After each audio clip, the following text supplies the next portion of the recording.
Malam ini kita lanjutkan kajian kita masih seputar hubungan antara Allah dengan manusia, dengan kita sekalian sebagai khalifahnya yang ditugaskan sebagai khalifah. Malam ini akan dilanjutkan tentang persoalan tauhid, pemahaman kita tentang Tuhan, keterkaitan dengan diutusnya manusia sebagai khalifah atau pengganti. Ya, jadi pertemuan kemarin saya sudah ingatkan, saya sudah sampaikan, meskipun kita ditugaskan sebagai pengganti Allah, tetapi kita harus paham bahwa Allah itu tidak butuh seorang pengganti, atau dia tidak membutuhkan pelanjut, penerus, pembantu, pengganti dan sebagainya dalam hal Allah melaksanakan atau menyatakan tugas-tugasnya di muka bumi ini, baik sebagai pencipta, sebagai pemelihara, pengatur, pengurus dan sebagainya. Semuanya itu adalah perbuatannya ataupun sifatnya, tanpa ada yang lain yang menjadi andil atau mengambil andil atau mengambil saham posisi ya, atau untuk mencampuri urusannya. Jadi semuanya mutlak perbuatannya Allah. Olehnya itu saya sudah gambarkan, alhamdulillah masih ada gambarnya di sini, kedudukan kita sebagai khalifah, sebagai pengganti Allah. Ya, di sini kita sebagai khalifah. Ya, kita sebagai khalifah Allah, pengganti Allah. Kita pahami di mana kedudukannya Allah. Jadi Allah meliputi semuanya, termasuk diri kita sendiri. Jadi kita akan perhatikan bahwa seluruh apa yang diciptakan oleh Allah atau apa yang dinyatakan oleh Allah dalam bentuk nyata maupun dalam bentuk gaib seperti malaikat, itu keseluruhannya, kesemuanya tetap berada dalam lingkup keesaan Allah, ketunggalan Allah. Jadi tidak berarti bahwa ketika Allah menciptakan malaikat maka sudah ada temannya Allah namanya malaikat. Ya, itu tidak seperti itu. Ya, jadi malaikat itu adalah merupakan bagian dari ketunggalannya Allah. Ya, begitu pula dengan diciptakannya jin. Ya, jin juga merupakan ketunggalannya Allah. Ya, diciptakannya seluruh manusia di muka bumi ini, seluruh manusia itu merupakan ketunggalannya Allah. Jadi tidak ada satupun yang menjadi teman atau sekutu Allah. Jadi bahasa sederhananya itu teman. Ada Allah, kemudian ada yang lain namanya malaikat, ini salah, keliru ya. Ada Allah, kemudian ada manusia, salah. Ada Allah, kemudian ada makhluk yang lain yang terpisah dari dirinya Allah, ini salah. Jadi makhluk itu berada dalam ketunggalannya Allah. Jadi Allah itu tetap esa, Allah itu tetap tunggal, satu, tanpa merupakan sebuah hitungan ya. Karena dia keberadaannya ya tidak bersekutu. Ya, la syarikalah, tidak ada sekutu baginya. Kata sekutu itu kita bahasakan sederhana adalah teman. Ya, ada yang lain selain dia. Jadi saya gambarkan secara diagram supaya bisa kita pahami, secara gambar perumpamaan supaya mudah kita pahami bahwa andaikan diibaratkan bahwa lingkaran ini adalah Allah, ketunggalannya Allah, maka makhluk-makhluknya yang lain itu berada di dalam lingkaran itu. Tidak ada satupun yang terpisah atau keluar dari lingkaran ini. Ya, meskipun itu iblis yang disebutkan bahwa dia ditempatkan pada titik yang sejauh-jauhnya, titik yang sangat jauh, titik yang paling rendah, maka iblis itu tetap berada pada ketunggalannya Allah. Ya, hanya saja bisa saja kita bahasakan bahwa dalam ketunggalannya Allah itu dia ditempatkan pada tempat yang rendah. Demikianlah pula nanti kalau kita kembali ke akhirat nanti, kita masuk surga atau masuk neraka, ya surga dan neraka itu berada dalam ketunggalannya Allah. Ya. Jadi Allah tidak pernah terpisah dengan surganya, Allah tidak pernah terpisah dengan nerakanya. Ya. Allah tetap tunggal. Mudah-mudahan dari pembahasan tadi bisa dipahami kurang lebihnya seperti itu. Ya. Sekarang kita akan masuk kepada pembahasan ayat-ayat tentang hubungan antara khalifah, kita sebagai khalifah, dengan ketunggalannya Allah. Ya.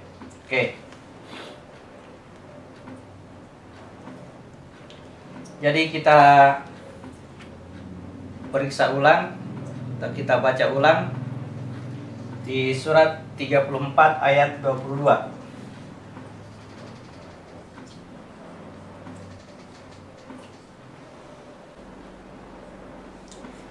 Katakanlah, serulah mereka yang kamu anggap sebagai Tuhan selain Allah. Mereka tidak memiliki kekuasaan sebesar zarah pun di langit dan di bumi, dan mereka tidak mempunyai suatu saham pun dalam penciptaan langit dan bumi, dan sekali-sekali tidak ada di antara mereka yang menjadi pembantu baginya. Ya, mari kita perhatikan. Coba kita lihat mana yang dianggap Tuhan selain Allah. Kita ambil yang paling jelas, ya, yang paling jelas yang kita sering perhatikan, ya, kita ambil tentang ketuhanan Yesus, ya, atau ketuhanan Isa. Ada orang yang mempertuhankan Isa, ini bagus kita ambil contoh. Mereka tidak memiliki kekuatan, kemampuan, kekuasaan sebesar zarah. Perhatikan Isa dengan kemampuannya menghidupkan orang mati, membuat melihat orang yang buta, menyadarkan orang yang gila, mengusir setan, kemudian apalagi membuat bergerak atau membuat berjalan orang yang lumpuh. Kita perhatikan seakan-akan Isa ini memiliki kekuatan, memiliki kemampuan, memiliki kekuasaan. Maka Allah katakan, perhatikan Isa itu, sama sekali dia tidak memiliki kekuatan sebesar zarah, sama sekali tidak memiliki kekuasaan sebesar zarah, kemampuan sebesar zarah. Ya. Kenapa seperti itu? Karena itu merupakan kekuatannya Allah, kekuasaannya Allah, kemampuannya Allah. Kekuatan itu semua milik Allah. Ya.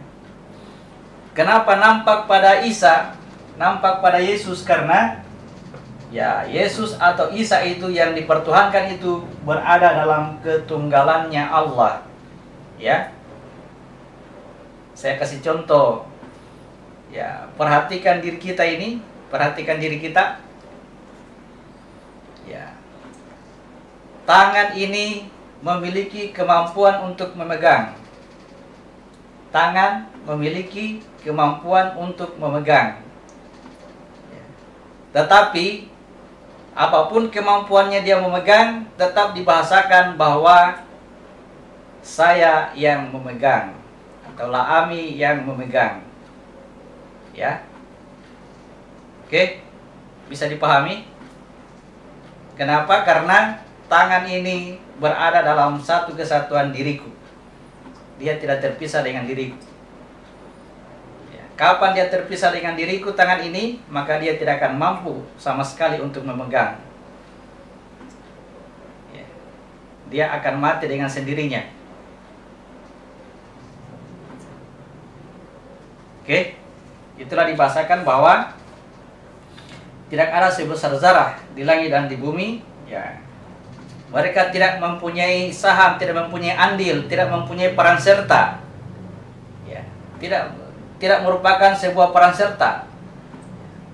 Perhatikan terjadinya penciptaan-penciptaan yang ada di muka bumi ini. Bagaimana spidol ini diciptakan, bagaimana papan tulis ini diciptakan, bagaimana rumah ini diciptakan, ya. Bagaimana alat-alat elektronik ini diciptakan, ada HP, ada kamera, ada laptop. Bagaimana ini diciptakan? Kata Allah, tidak ada seorang pun di antara kamu yang menjadi peran serta, yang punya peran serta dalam penciptaan ini. Semuanya ini adalah ciptaannya Allah. Oke? Nah, sekarang pertanyaannya, bagaimana dengan orang-orang yang kelihatannya nampak sekali bahwa mereka lah yang membuat itu, mereka yang membuat spidol, mereka yang membuat papan tulis, mereka yang membuat rumah dan sebagainya, ya. Itulah yang disebut sebagai khalifah Allah, pengganti Allah. Artinya, ya, cukup dengan mereka-mereka ini, ya, dengan mereka inilah Allah menyatakan dirinya sebagai pencipta. Ya. Kita maknai kata-kata saya, kembalikan ke bahasa tadi. Ke tangan ini punya kemampuan memegang. Cukup dengan tangan inilah, ya, mewakili atau menjadikan bahwa saya memegang, ya. La'ami yang pegang spidol ini, ya, artinya dia diwakili oleh La'ami, itu diwakili oleh tangan. Tangan inilah yang disebut sebagai khalifah. Artinya dia yang mencukupkan penyebutan bahwa La'ami inilah yang memegang. Jadi seorang khalifah itu mencukupkan penyebutan bahwa Tuhanlah yang berbuat. Oke? Ya. Baik. Dan tidak ada di antara mereka yang menjadi pembantu baginya.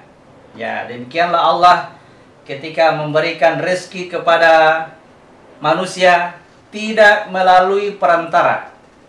Ya. Ketika Allah memberikan ilmu kepada kita sekalian, kepada kita semua, tidak melalui perantara, langsung. Ya. Ketika Allah menyusui seorang bayi, tidak melalui perantara. Tidak ada yang membantu Allah untuk menyusui seorang bayi. Tidak ada yang membantu Allah untuk menciptakan papan tulis. Tidak ada yang membantu Allah untuk menciptakan rumah. Ya.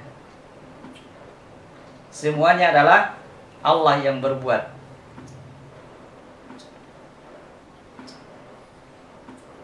Jadi perhatikan kedudukannya khalifah. Kita akan, ketika kita diciptakan, Allah sudah berkata kepada malaikat, aku akan menjadikan manusia sebagai khalifah di muka bumi. Ya. Perhatikan perkataannya malaikat. Ya. Untuk apa lagi engkau menjadikan mereka sebagai khalifah di muka bumi yang dipastikan akan berbuat kerusakan dan pertumpahan darah. Ya. Kenapa malaikat berkata seperti ini? Karena pengetahuan malaikat mencakup seluruh kebaikan-kebaikannya Allah. Malaikat memiliki seluruh kebaikannya Allah. Sehingga ketika ada yang diturunkan ke muka bumi sebagai pengganti, malaikat sudah pastikan bahwa yang bersangkutan akan berbuat kerusakan dan pertumpahan darah. Itu benar. Ya. Kita sebagai yang diturunkan di muka bumi ini, tidak ada yang bisa kita kerjakan, yang kita lakukan selain daripada kerusakan dan pertumpahan darah. Nah, kata kerusakan dan pertumpahan darah masih mengandung makna. Ya, ada makna dari kata kerusakan dan pertumpahan darah. Kata kerusakan berkaitan dengan dimensi jasad kita. Ini akan terjadi kerusakan. Ya, cacatnya pada jasad kita. kata pertumpahan darah berkaitan dengan perjalanannya jiwa. Pertumpahan darah artinya jiwa kita keluar dari jasad dan dia berkelana tanpa menggunakan fasilitas jasad. Itu dilarang, ya, karena merupakan bagian dari apa yang dikhawatirkan oleh malaikat. Jangan sampai ketika manusia diturunkan ke dunia, manusia justru akan berbuat kerusakan dan pertumpahan darah. Lalu Allah mengatakan, membantah perkataan malaikat ini, ya, aku tahu apa yang kamu tidak tahu. Ya, jadi masih ada pekerjaannya manusia sebagai khalifah di muka bumi ini yang tidak diketahui oleh malaikat. Ya. Dalam hal apa ini? Ketika Allah mengajarkan nama-nama yang baik, asma Allah kepada manusia, itu malaikat tidak mengetahuinya. Bagaimana caranya menyebutkan asma itu? Ya, bagaimana caranya kita langsung kepada makna menyatakan asma Allah itu di muka bumi, itu malaikat tidak tahu. Namun ketika terjadi sesuatu perbuatan baik di muka bumi ini, ya, ketika malaikat memperhatikan seorang manusia melakukan perbuatan baik, apakah dia mencipta, dia memperbaiki, dia meluruskan, dia mengatur dan sebagainya. Ketika itu terjadi, malaikat langsung menembus pandangannya kepada apa yang ada di dalam dirinya manusia. Ya. Ketika terjadi kebaikan itu, langsung malaikat mengatakan, Maha suci Engkau ya Allah, tidak ada sekutu bagimu. Artinya malaikat tahu bahwa yang melakukan perbuatan kebaikan di sana itu adalah Allah secara langsung. Ya, tidak melalui perantara manusia. Tidak menjadikan manusia sebagai pembantunya. Oke, bisa dipahami ya?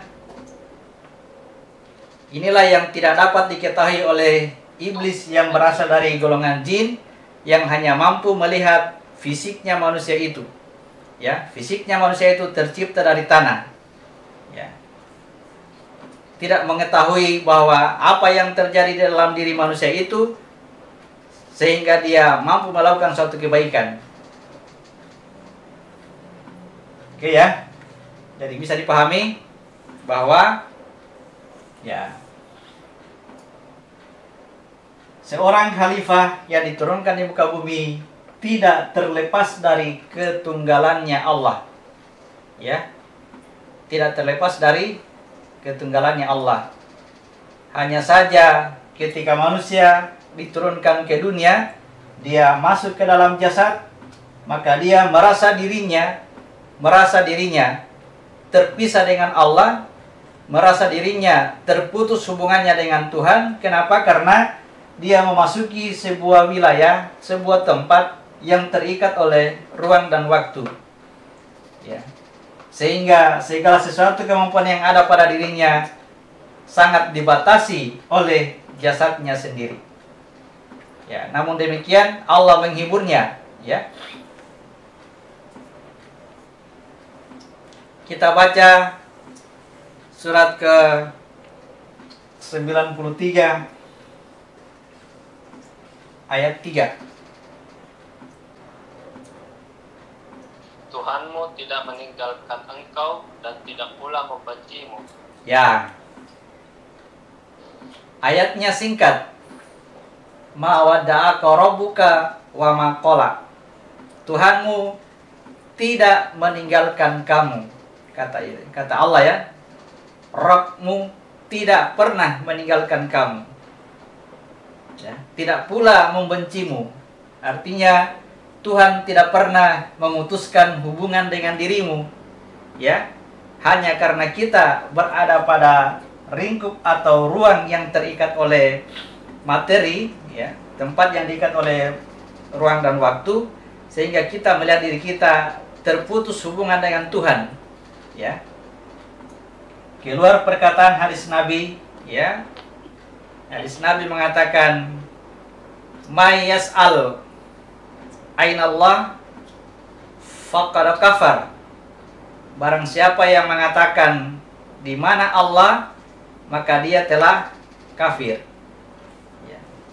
Kata-kata ini bukan menunjukkan, bukan melarang kita untuk bertanya di mana Allah. Ya, tidak seperti itu, seperti yang dipahami oleh saudara-saudara kita yang lain, ya, yang selalu melarang kita. Ya, karena saya alami hal seperti ini.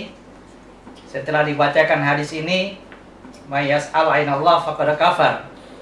Siapa yang bertanya di mana Allah, maka dia telah kafir. Pesannya kepada saya pada waktu itu, jangan kamu tanyakan di mana Allah, karena kalau kamu bertanya di mana Allah berarti kamu telah kafir. Ini pemahaman yang keliru, ya. Kenapa keliru? Karena kita beranggapan bahwa selama ini, sekarang ini kita sedang beriman, ya kan? Sehingga jangan bertanya di mana Allah, nanti kamu kafir. Ya, keliru ya. Keadaan kita ketika kita sudah masuk di dalam jasad itu, kita dalam keadaan zalim dan bodoh, kita disebut kafir, ya. Kita kafir di tempat ini. Ya. Makanya ketika kita masuk ke dalam, pertanyaan kita, ain Allah, di mana Allah? Ya.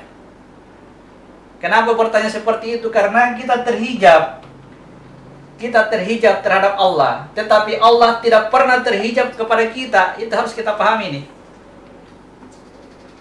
Ya. Aku terhijab terhadap Allah karena aku menerima amanah. Tetapi ketahuilah bahwa Allah tidak pernah terhijab terhadap diri kita. Ya. Makanya dalam ayat tadi, surat 93 ayat 3, tidak pernah Allah meninggalkanmu dan tidak pernah membencimu. Ya. Jadi, ya, secara keilmuan ketahuilah, dalam kebodohan kita ini ketahuilah. Dalam keadaan kita ini terhijab oleh jasad kita ini, ketahuilah bahwa ya Allah tidak pernah pisah dengan diri kita. Makanya lebih mantap kita pahami kalau kita memahami ketunggalannya Allah, ya. Ketunggalannya Allah seperti ini, di mana keberadaan khalifah itu, khalifah Allah, kita ini dalam hal ini sebagai khalifah itu berada dalam ketunggalannya, ya. Ketika terjadi kebaikan, sesungguhnya itu adalah ya perbuatannya Allah. Tetapi ketika terjadi kerusakan, ketika kita melakukan hal yang buruk, maka Allah berikan itu, Allah jelaskan kepada kita bahwa perbuatan buruk itu adalah dari diri kita sendiri. Ya, karena Allah itu tidak suka kerusakan. Ya. Kita baca surat kedua ayat 205.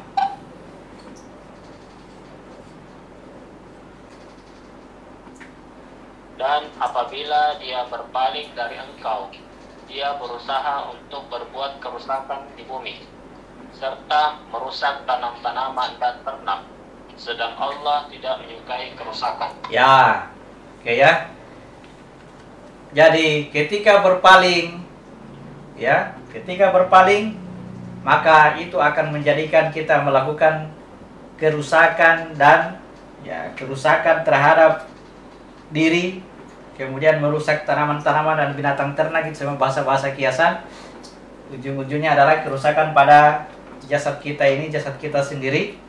Lalu dikatakan Allah itu tidak suka kepada kerusakan. Jadi perbuatan kerusakan akan ditimpakan kepada diri kita sendiri, ya. Tetapi kalau terjadi perbuatan kebaikan yang kita lakukan, ingat itu perbuatannya Allah. Ya. Ketika terjadi kebaikan, ingat itu adalah perbuatannya Allah. Ya, disitulah dalam surat Al-Ikhlas yang ditanyakan Pak Amir kemarin. Kita mulai dari yang pertama ini. Qul huwallahu ahad. Katakan Allah itu ahad, Allah itu esa, Allah itu tunggal, Allah itu satu. Ya.